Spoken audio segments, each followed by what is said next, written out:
말씀 시편 119편 49절에서 64절까지입니다.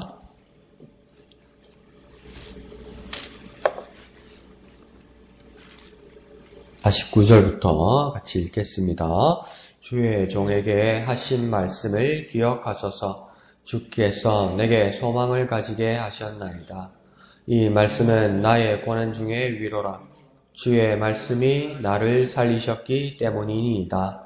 교만한 자들이 나를 심히 조롱하였어도 나는 주의 법을 떠나지 아니하였나이다. 여호와여, 주의 옛 규례들을 내가 기억하고 스스로 위로하였나이다.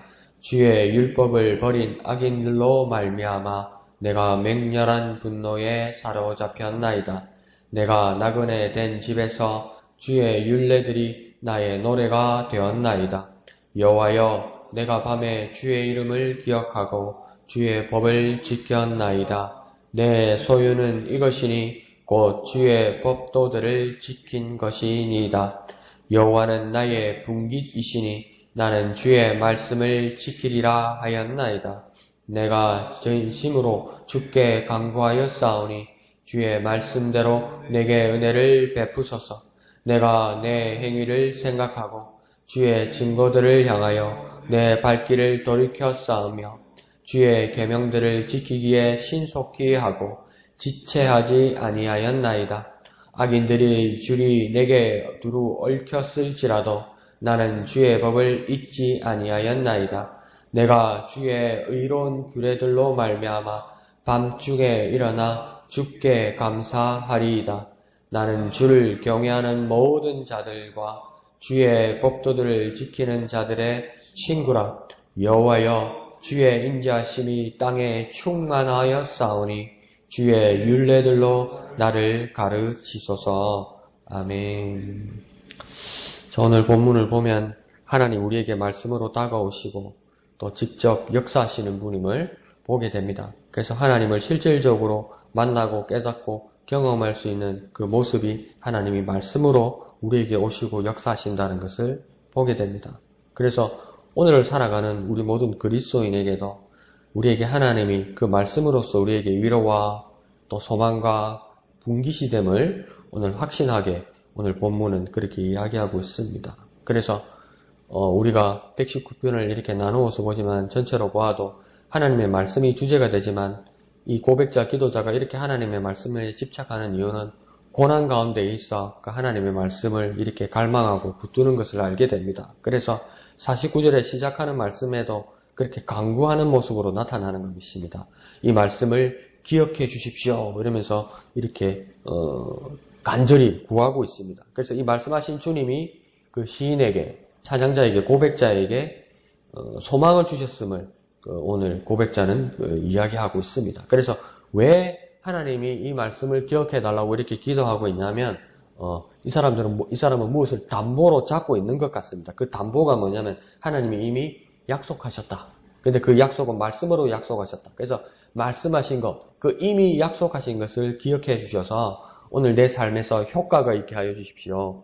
효용이 있게 하여 주십시오. 내가 마땅히 적용할 수 있게 해 주십시오. 이렇게 간절히 기도하는 것, 그것이 기억해 주십시오. 이렇게 기도하는 것입니다. 그래서 50절에서 이 약속하신 말씀을 이전에 이미 그 효용이 있었고 경험해 본 바를 말하고 있습니다. 이미 이전에도 그 주의 말씀이 위로가 되었기 때문에 또 이번에도 나에게 그 위로의 말씀이 되게 해달라. 그래서 확신 가운데 주의 말씀이 위로하는 효과가 있음을 고백하고 있고 또 구체적인 증거로는 그 위로가 어떤 위로가 되었다고 지금 50절에서는 말하냐면 나를 살리셨기 때문이다. 내가 살리심을 하나님의 말씀으로 약속하신 말씀으로 받았기 때문에 그 말씀은 위로가 된다 이렇게 말하는 겁니다. 그래서 이렇게 하나님의 말씀은 위로가 되고 또 죽어가는 자들에게는 생명이 되고 구습과 죄악에서 벗어나지 못하는 사람에게는 그것을 벗어나게 하셔서 새 삶, 새 생명이 되게 하신다. 그것을 고백하고 있는 것입니다. 그런데 이것이 기도하는 자, 또 고백하는 자, 경험하는 자에게는 이런 확신과 또 바라봄과 기억해달라는 기도가 나오지만 51절부터 보면 세상은 그렇게 우리에게 동의하지 않는 사람도 많고 세상은 우리 생각과 같이 그렇게 호락호락하지 않고 호의적이지도 않고 갈망하지도 않는 세상들도 많다고 51절은 말합니다. 그냥 침묵하는 정도가 아니라 뭐라고 이야기냐면 그 말씀을 붙드는 자에게 또 그 말씀을 조롱한다고 이야기합니다. 그 조롱하는 그들 앞에서 여전히 기도자는 뭘 하고 있다고 이야기하고 있냐면 나는 말씀인 그 주의 법을 떠나지 않았다고 이야기합니다. 그래서 성경, 이 말씀에 대해서 여러 가지 율례, 법도, 규례 이런 걸로 나눠서 이야기하지만 하나로 묶어서 하나님의 말씀 성경이라고 이야기할 때 이 말씀인 주의 법을 떠나지 않았다. 그러니까 내가 정말 위로가 되고 내게 새 생명, 삶이 될 수 있고 그걸 약속이라고 믿을 수 있는 것, 그것은 내가 주의 말씀을 떠나지 않을다라고 오늘 시인 고백하고 있습니다. 비록 세상이 그 주의 말씀을 붙드는 나와 하나님을 조롱할지라도 나는 주의 법을 떠나지 않는다고 이야기합니다. 그때 위로가 된다고 보고 있는 것입니다. 그래서 말씀과 같이 나는 항상 있었습니다. 이렇게 합니다. 그러면 우리에게도 고난 가운데, 조롱 가운데, 비판 가운데, 말씀 가운데 있을 수 있는 유일한 이유 중에 하나는 뭐냐면 그 말씀이 내게 이미 체험이 되었고 경험이 되었고 증거물이 되었기 때문에 이번에도 이 말씀을 떠나지 않겠습니다. 이 말씀과 함께 하겠습니다. 그런 확신과 기대와 소망이 같이 있다는 겁니다. 그러니까 경험과 그 체험, 그 증거물은 오늘을 살아가는 우리에게는 참으로 중요하다는 겁니다.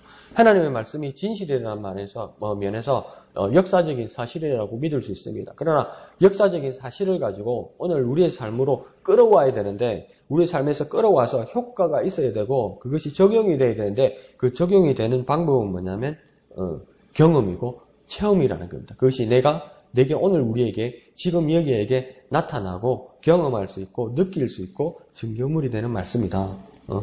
그것으로 확신 가운데 주의 말씀 가운데 서 있다고 말하고 있습니다. 52절은 진기하게 52절 끝에는 참 우리가 잘 쓰지 않는 말, 우리가 잘못 쓰면 위험한 말을 하고 있습니다. 뭐라고 하냐면 52절 끝에 진기하게 자기 스스로 위로하는 법을 가르쳐 줬다. 그러니까 하나님 앞에서도 내가 내 스스로 위로하는 법이 있다고 이야기합니다. 근데 그 위로하는 법이 이것만 떼어서 보면 좀 위험하다고 생각할 수 있지만 52절 전체를 보면 스스로를 위로하는 법은 뭐였냐면 하나님이 오래전에 주신 그 옛 규례들을 기억함으로 그렇게 되었다. 이렇게 얘기합니다. 그러니까 하나의 두 번째 흐르는 주제는 뭐냐면 그 말씀인데 말씀에 대한 그 기억해야 된다. 잊지 말아야 된다는 것을 이야기하고 있습니다. 그래서 이 말씀을 기억한다는 것은 이미 주셨고 어떻게 보면 오래된 말씀이라는 겁니다. 누구에게는 이 말씀이 먼지가 수북하게 쌓여져 있어서 집에 어떤 농 위에 문갑 위에 이렇게 올려놓은 그 말씀이라는 겁니다. 그런데 이 시인은 이 기도자는 어떻게 되냐면 오래되었지만 이것이 새롭게 되는 이유는 있는데 이 새롭게 되는 이유는 오래전에 이미 옛날에 하나님께서 영원전에 이 말씀을 주셨지만 여전히 지금도 살아있기 때문에 새 것이라고 이야기하는 겁니다. 그러니까 그것이 무생물이거나 그것이 죽어있거나 그것이 증거물이지만 박제가 되어 있는 것이면 그것은 옛 것이고 낡아져 가는데 그 이전의 영원전부터 내가 있기 전부터 이 말씀이 있어서 정말 셀 수도 없이 오래된 것이지만 여전히 이전이나 지금도 앞으로도 여전히 살아계시기 때문에 이 말씀은 새 것이라는 겁니다. 그러니까 날로 새롭기 때문에 영원전에 계셨던 이 말씀이 지금도 살아계시고 앞으로도 영원할 수 있다는 겁니다. 무엇이 그렇다고 이야기하냐면 옛 규례로서의 하나님 말씀이 그렇다는 겁니다. 그러니까 그 하나님의 말씀을 붙들고 있으면 내게 위로가 된다. 내가 내 자신을 위로하는 법을 나는 터득했다. 그런데 그 터득한 방법이 뭐냐? 주신 하나님의 말씀이 계속 살아있기 때문에 이 말씀을 기억하고 이 말씀을 붙드는 것이 나 스스로를 위로하는 법이다. 이렇게 얘기하는 겁니다. 그러니까 나 혼자서 위로하는 것이 아니라 내가 완벽하게 위로하는 방법을 발견했는데 그것은 뭐냐? 하나님의 말씀을 붙드는 것이다. 그렇게 역설적으로 이야기하는 것입니다. 자, 53절에 보면 시인의 이 기도자가 분노하는 모습이 나타납니다. 그러니까 이게 아주 뭐랄까요? 우리가 조심해야 되고 우리가 경계해야 될 어떤 단어들을 가지고 아주 역설적으로 두 번 연속으로 이야기하는 겁니다. 분노하면 안 되는데, 화내면 안 되는데, 감정적이면 안 되는데, 분노를 하되 노를 품되 하루를 지나지 말라고 바울도 그렇게 이야기했는데, 그런데 여기서는 분노라는 것을 팍 띄워 올립니다. 그 분노라는 것을 우리는 좀 나쁜 것으로 알고 있는데, 그죠? 기본적으로 분노는 나쁜 것이죠. 그런데 오늘 여기서는 사람은 근데 반대로 분노하지 않는다면 똑같은 상황에서 분노하지 않는 사람들은 반대로 어떤 모습을 가지고 있냐면 두려워하거나 공포를 가지고 움츠러들고 물러서는 사람, 이 사람들이 분노하지 않는 사람입니다. 그런데 나는 그런 사람이 되지 않고 분노하는 사람이 오히려 되겠습니다. 이렇게 고백하는 거죠. 그러니까 분노의 나쁜 면만이 아니라 분노의 모습으로 나타나는 어떤 긍정적인 면만을 떼어서 보면 분노는 어떤 모습이 있습니까? 쌓여 있거나 쌓여 있다가 부글부글 끓어서 나중에 터져 나오는 것이죠. 그래서 최소한 어떤 형태적으로만 보아도 앞으로 나아간다는 겁니다. 움츠려들지 않는다는 겁니다. 숨지 않는다는 겁니다. 앞으로 나아가서 표현한다는 것이고 담대함과 용기를 상징화하는 모습이 오늘 여기서는 분노라는 겁니다. 그래서 그것은 말씀에 대한 용기라는 겁니다. 그러니까 우리가 분노한다면 말씀에 대한 용기로서 분노한다면 그것을 역학적으로 봐도 에너지죠. 에너지. 우리에게는 뭐겠습니까? 능력이 되겠죠. 왜요? 하나님의 말씀을 가지고 분노한다면 하나님의 말씀의 잣대를 가지고 잘못된 것에 대해서 분노할 수 있고 지적할 수 있고 외칠 수 있고 선언할 수 있다면 그것은 힘이 되고 능력이 되고 하나님의 함께 하심을 경험하게 된다. 그 면에서 분노한다는 겁니다. 그러니까 아무 데서나 썩낸다 그런 표현하고는 다른 것이죠. 자, 54절에서는 이 말씀의 율례들이 이제 노래가 되었다 이렇게 이야기합니다. 그러니까 곡조를 붙이고 자기 입에 늘 붙어버렸다. 그러니까 하나님의 말씀이 노래가 되어서 늘 붙어버렸다면 어떻게 능력이 되지 않겠습니까? 나보다도 그 말씀에 만날 하나님의 모습이 만날 앞서게 되는 것이죠. 그런 모습이 있습니다. 55절에는 고난과 외로움과 두려움을 상징하는 그 밤입니다. 밤. 그 밤에도 주의 법을 지키는 담대한 믿음과 용기가 있다고 이야기합니다. 그 경찰이나 검찰에 이렇게 참고자나 조사자나 이 피의자로 갈 때 이제 검찰이 결정적으로 이 사람이 유죄라는 것을 확신하게 될 때는 어떻게 되냐면 꼭 밤샘 조사를 대부분 하게 됩니다. 그걸 검사들이 잘 알고 있는 거죠. 그러니까 낮에부터 가도 계속 쪼우지 않는다는 겁니다. 막 쉬게 해주고 밥도 사주고 졸리면 옆에 침대에 있는데 안 그러면 책상에 엎드려서 자게도 깨우지 않고 가만히 내버려둔대요. 그런데 그랬다가 12시 이렇게 11시 12시 이렇게 넘어가면서 요즘은 윽박 지르지도 않는데요. 엄청 위로해 준대요. 검사가. 네가 살다 보면 이럴 수도 있지. 뭘 그렇게 네가 잘못했다고. 니도 네 나름대로 억울한 게, 당신도 나름대로 억울한 게 있지 않겠냐고. 이 일을 당신 혼자 왜 뒤집어 쓰겠냐고. 내가 당신 마음을 이해한다면서 담배도 한 까치 주고, 커피도 한 잔 끓여주고, 그러면 그 사람이요, 심리학자들도 그러는데, 12시에서, 아니, 1시에서 3시, 4시까지 사람이 만약에 그 잠에서 깨면 혼자 있으니 가장 우울하답니다. 그러니까 그 호르몬 그 수치에도 가장 우울하기 때문에 그리고 막 토해낸답니다. 그러니까 그런 게 있잖아요. 밤에 편지 쓰고 나서 얘네 편지가 쓰고 나서 아침에 딱 내가 쓴 거 읽어보면 이런 걸 써서 부끄러워 이런 게 있잖아요. 완전 감정이 달라지는 거. 그걸 검사들이 이용한대요. 그렇게 딱 속에 넣고 지장 찍게 하고 그렇고 착착 이렇게 하는 거죠. 그러니까 밤이란 것은 공포와 고통과 증폭된 어떤 두려움 이런 것들이 가득 차는데 이것을 이겨내는 방법이 뭐냐? 악한 마귀는 우리를 슬슬 꺾고 담배 한 까치도 주고 커피도 끓여주면서 인생 참 더럽지? 인생 참 힘들지? 참 더럽고 치사하다 때려쳐 버리니까 이런 것만 계속 심어주는데 이것을 이겨내는 방법을 오늘 기도자는 알고 있다고 이야기합니다. 뭐냐면 주의 법을 지키는 것이다. 주의 법을 지키면 정신이 뻗쩍 차려진다는 것이죠. 정원색적으로 말하면 현실이 정확하게 보인다는 것이죠. 마귀가 주는, 밤이 주는 현실은 왜곡된 거라는 겁니다. 증폭되어 있다는 겁니다. 잘못됐다는 겁니다. 주의 법을 지킬 때 진짜 현실을 보여준다는 겁니다. 그 실제 현실을 보여주는 주의 법을 만나게 될 때 오히려 담대함과 믿음과 용기가 있다고 이야기하는 것입니다. 자, 56절은 절정에 이르러서 내 소유가 가진 모든 것, 그 자랑스레 내놓을 수 있는 모든 것, 그리고 후에 내 자손들에게 유산으로 줄 수 있는 모든 것, 그 확실한 기업, 그것이 뭐라고 이야기하면 주의 법도를 지키는 것이다. 내가 부모에게 물려받고 싶은 것은 무엇이 있을까요? 친구에게 선물로 받고 싶은 건 또 어떤 것이 있을까요? 또 정말 귀하게 내가 품고 있다가 자녀들에게, 가족들에게 내가 주고 갈 수 있는 것은 무엇일까? 또 한번 생각해 보기도 합니다. 그런데 오늘 시인은 확실히 한 가지만 있다고 이야기합니다. 그것은 무엇이냐고 이야기하냐면 주의 법도를 지키는 것이다. 자, 57절은 그 시인의 분기, 지분, 권리가 뭐라고 하냐면 오직 여호와 하나님이라고 이야기하고 있습니다. 나의 분깃이 무엇이냐? 나의 지분이 무엇이냐? 나의 권리가 무엇이냐? 그것은 오직 여호와 하나님이라고 이야기합니다. 가족 중에서, 교회 공동체 중에서 나의 권리와 나의 지분과 자부심이 뭐냐고 할 때 어느 부분, 어느 모퉁이, 안 그러면 어느 자리라고 사람들은 이야기할 수 있습니다. 어느 직분이라고 이야기할 수 있습니다. 그런데 뭐라고 오늘 기도자는 이야기하냐면 오직 하나님뿐이라고 이야기하고 있습니다. 그래서 이 모습을 보면서 저는 한 번씩 제 모습을 돌아보면서 내 지분이 하나님이 아닌 것을 발견하면서 스스로 내가 깜짝 놀라기도 하고 그런 발견을 하기도 하는 것이죠. 57절 하반절에서는 이 분깃인 여호와를 주장하는 법은 오직 주의 말씀을 지키는 것이다. 진짜 내 분깃을 지키는 방법이 뭐냐? 주의 말씀을 지키는 것이다. 그렇게 이야기하고 있습니다. 여기에 약속이 있고 여기에 율례가 있고 여기에 규례가 있어서 위로와 소망과 모든 것이 된다. 그것은 뭐냐? 오직 여호와 하나님이고 그 주의 말씀을 지키는 것, 이것이 나의 유일한 분깃이다. 나의 권리이다. 그렇게 이야기하고 있습니다.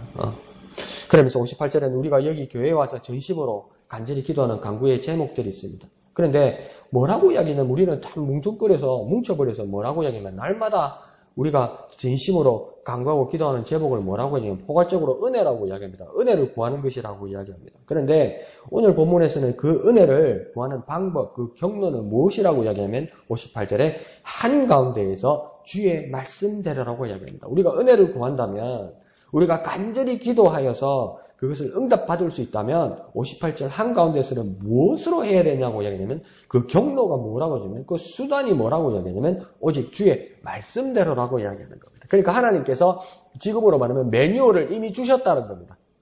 가는 길을 주셨다는 겁니다. 그러니까 저 빽빽한 구름 가운데서 산 가운데서 정상으로 올라가는 길을 헤맬 수도 있는데 뭐냐면 하도 막 많은 사람들이 길을 지나가게 하거나 하나님께서 이미 많이 지나가셔서 그 매뉴얼을 주셔서 편편하게 나무도 자라지 못하고 돌도 쓸려버리고 그냥 편편하게 오직 포장도로처럼 길이 쫙 나 있다는 겁니다. 그게 뭡니까? 주의 말씀대로라는 거죠. 그리고 그 주의 규례대로라는 거죠. 주의 율례대로고 그 법도대로라고 이야기하는 겁니다. 그러니까 이 말씀은 뭐냐면 이미 하신 말씀, 이미 주신 말씀, 그 옛 규례들을 찾아서 확인하고 구하고 기도하는 것. 그것이 오직 주의 말씀대로라. 그것이 정말 확실한 주님의 은혜다. 이렇게 이야기하고 있습니다. 60절에서 이 주의 계명인 말씀을 신속히 그리고 지체하지 않고 자기는 지켰다 이야기합니다. 그래서 우리는 그렇게 이야기하죠. 이제 우리는 또 눈치도 빠릅니다. 뭐랍니까? 어떤 것을 제안하거나 어떤 것을 건면할 때 아주 신사적으로 나이스하게 뭐라고 보통 우리는 이야기합니까? 기도해 보겠습니다. 얼마 후에 묵상한 후에 답변해 주시겠습니다. 그거는 이제 우리 스스로의 경험에서도 이제 반쯤은 감을 잡습니다. 기도해 보겠습니다. 생각해 보겠습니다. 그거는 안 하겠다는 뜻이거든요. 그런데 여기서도 뭐냐면 숙고하거나 묵상하거나 신중하겠다는 그 핑계로 순종하지 않고 지키지 않는 것, 그것은 게으름이고 제약이라고 이야기하는 겁니다. 오늘 기도자는 60절에서 뭐냐면 지체하지 않고 지켰다. 하나님의 말씀이기 때문에 그리 했다고 이야기하는 겁니다. 이미 하신 말씀에 하나님의 어떤 변경이나 개정의 이유는 하나님은 없는데 내가 그렇게 지체하거나 내가 변경하거나 내가 거부하거나 내가 부정할 이유는 없다는 것이죠. 61절에 이렇게 주저할 때에 이 주저할 때의 문제가 뭐냐면 내가 숙고하는 동안 내가 내 나름대로 이기적이거나 나름대로 이성적인 판단을 하는 것이 아니라 내 스스로의 판단으로서 하나님의 말씀을 어기는 것이 아니라고 이야기합니다. 61절에 뭐냐면 그렇게 지체하는 동안 주저할 때에 악인들이 나에게 최선을 다한다는 겁니다.